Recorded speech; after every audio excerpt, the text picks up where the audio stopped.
এইটা কি দেখিস?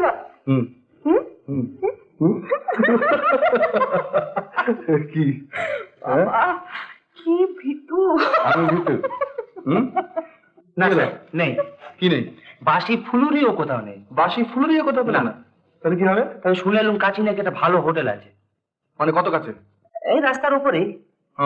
চলুন চলুন চলুন, আমরা বেশি গল্প করতে করতে চলে যাই। চলে যাবো?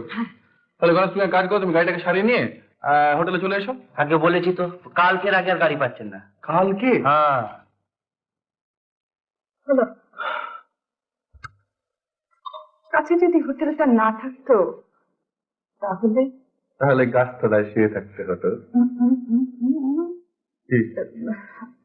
আমি বলি কি,